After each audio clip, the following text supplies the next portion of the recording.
May I come in, sir? Come, Swati. Yes, sir. Yes, please sit. Good morning, sir. Good morning, sir. Good morning to you. Thank you, sir. So, Swati, what does your father do? So my father is a businessman in transport sector. Acha. What is his business? So truck business. They are attached to the cement industries. Oh, so you work. Your father has a long-term contract with some cement manufacturers or what? No, sir. There are cement factories in Satna and Maihar area in Madhya Pradesh, and the trucks my father's own. They are attached with that factories, and they carry the raw material, limestone and all, in liquid form to the cement factories. In liquid form. So there's some raw material. I'm forgetting the name of that material. The trucks carries. They are capsule type of trucks. So they carry. But raw limestone material. would not be. Yes, sir. Sorry, sir, for that. So you don't know what your father's main business is? No, Okay, sir. good. Okay, so he does that. Yes, sir. Have you heard the name ONDC?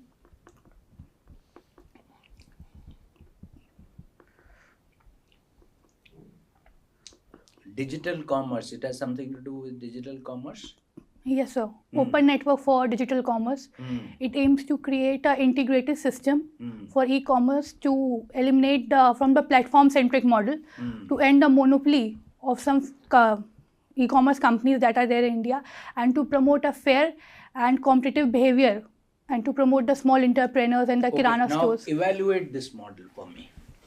Just in 2-3 points in favor of and 2-3 points against it. Evaluate it. Or even 1 or 2 points. So first thing in favor, it will create a level playing field for e-commerce, because right now companies like Flipkart and Amazon, they engage in some unfair practices like branding their favored entrepreneurs, like Flipkart Choice is there. So it can create a level playing field, and the small kirana stores can also register with e-commerce so that their ambit will be widened. And second, it will.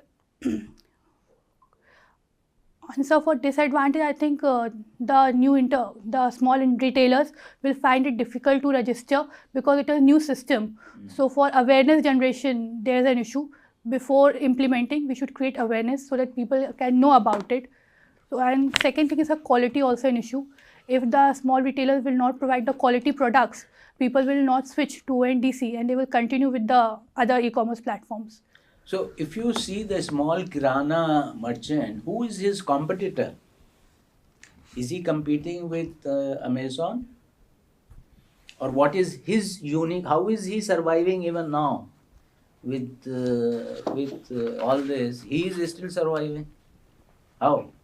So right now, there are certain segments of population that still prefer to buy from the small retailers, not from the e-commerce platforms. Why? So first thing is the penetration of digital literacy. That is an issue. So you must also see what kind of service he provides. Is he providing some unique service? In some way, what is his unique selling proposition? So I believe the physical verification that we can make with the products, we can see, we can feel it. So in that sense, that is unique to retailers. Good. Very good, very good. Okay, tell me, have you heard about CBDC? CBDC. Yes, sir. What is CBDC? So it is a central bank digital currency that Yeah. RBI has launched in pilot project right now to selected banks to deal with the government securities, to check the feasibility and operational challenges that are there. What do you think about it? Is it required at all? What difference does it make? So with the penetration and of cryptocurrencies, I think central bank digital currency is required in a sense to reduce the volatility that is prevalent with the cryptocurrency, and with the digital revolution that is taking place. I think India should move forward with these technologies so that it can be in the forefront of such technology is not left behind. However, there needs to be some changes and regulations so that another financial inclusion and inequality is not created, because most people in India are circulating in cash. So that is an issue we should take into account. What is the technology on which cryptocurrency is based? So blockchain technology. What is blockchain? So blockchain is a distributed ledger technology in which the data and information is stored in the form of blocks, and its basic positive thing is immutability, that when the data is stored or created, it cannot be changed.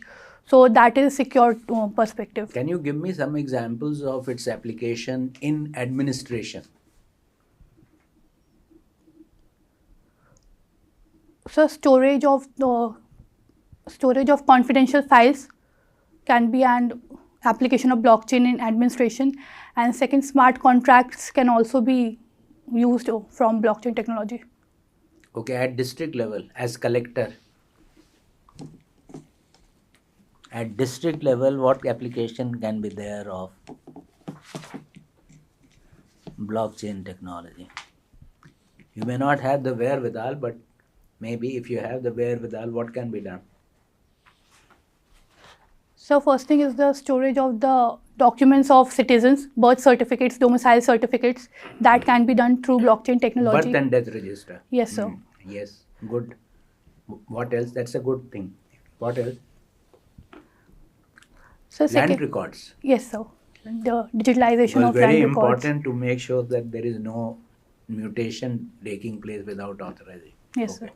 Thank you, sir. Swati, you hail from MP. Yes, sir. Now, which city in MP has been making waves as the cleanest city? Indore. And what are the special features? Have you gone into this in a little depth? Why is it that Indore has been doing so well? Cleanest city 6 years in a row and so on. So first thing is the waste collection at point source from the households, from the shop. That is quite efficient in Indore. People are taking part. Behavioral change are also there, where proper segregation done at the household level, so that there is not any issue for recycling the waste. That's good. And then beyond that, what you have said is a technical aspect which can be replicated anyway. Why is it's not being replicated in other cities? Why is it that other cities are not becoming as clean as Indore? There are some other features, you think? Or that's the only feature?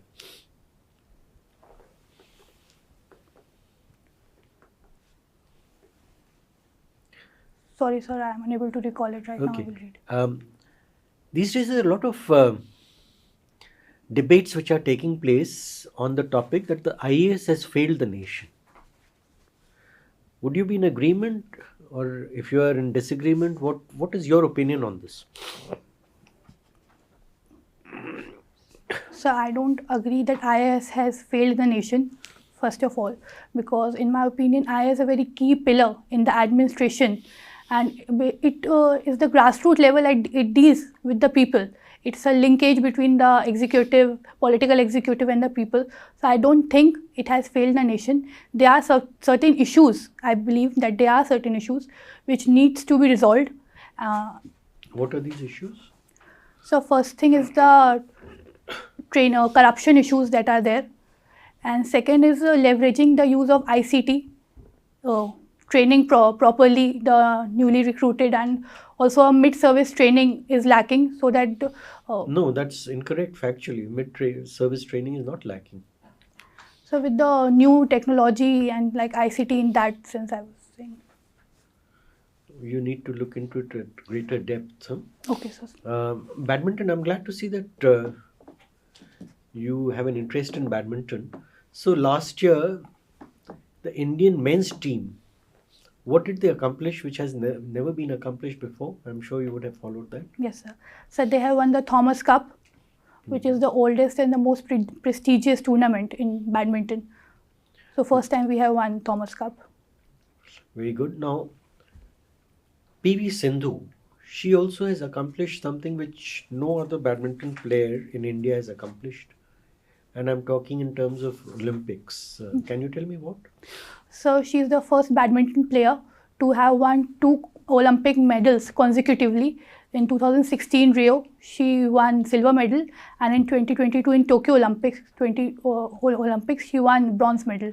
Very good. Now tell me, since you've taken sociology, primitive tribal groups, this particular term, primitive, has now been replaced. Are you aware? What is the term now? Sorry, sir, I'm not aware about it right now. All right, we move on to the features. What are the features of these groups? By the way, they are called particularly vulnerable tribal groups. Huh? Okay, so thank what you, would sir. be the features? So first thing is their geographical isolation, that is there. Very good, yes. Second thing is their backwardness. Mm-hmm. Third, they still use the primitive techniques for economic activities. Mm-hmm. Mostly their hunting gathering tribes are there in PVTGs. Mm-hmm. And fourth is their shyness or hesitation to engage with the mainstream population. That is one of the features of PVTGs. You're leaving out just one single one, and we'll come to that in the feedback. Anyhow, my final question. How is a patent different from a copyright? Or are they the same thing?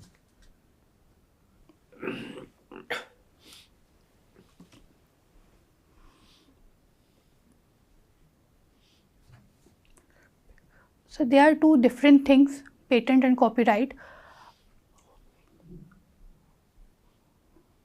So copyright is basically entails to some cultural linguistic creation like books and movies. In that sense, copyright is used. However, patent is some for invention, for technology. In that sense, patent is used. Thank you, sir. Thank you, sir. It's a pleasure talking to you, Swati ji. You are a student with engineering background. Yes, sir. What is the difference between integration and differentiation?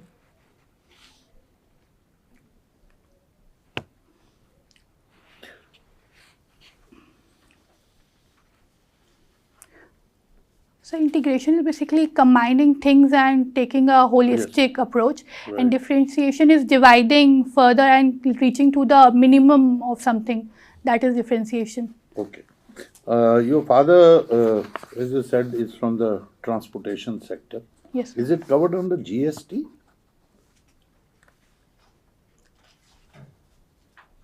Yes, sir. E-way, through e-way bills. Yeah, isn't- that's good. Yeah, right. It is considered in GST for movement of the interstate or intrastate goods. Okay. What is the difference between direct tax and indirect tax? So direct tax are where with the incidence of tax and the impact is at the same place. That, for example, if it is imposed on me, I'll be accountable to pay the tax. However, in indirect tax, it is imposed on the retailers or product producers. However, they seek it from the customers. So there's a difference in the impact and the incidence of tax and indirect tax. What is FRBM Act? So Fiscal Responsibility and Budget Management Act is there. It provides for a fixed fiscal deficit target. It's for fiscal management in the government. Which are the main rivers in Madhya Pradesh? So first one is Narmada River, which is the longest river in Madhya Pradesh. Second is Tapti River. Third is Chambal River. Fourth, Betwa River is there. Ken River is there in Madhya Pradesh. Long back, Chambal was notorious for lot of dacoits and all. Where have they all disappeared? Where have they gone? So I believe with the improvement in law and order mechanism and integration of them in the wider society has taken place. So that's why they are more integrated in the society. That's why the dacoities. Were they eliminated or they were assimilated? So I believe they were assimilated more in the society. Okay, thank you. Thank you, sir. Good. All the best. Thank you, Best sir. of luck. Thank you, sir.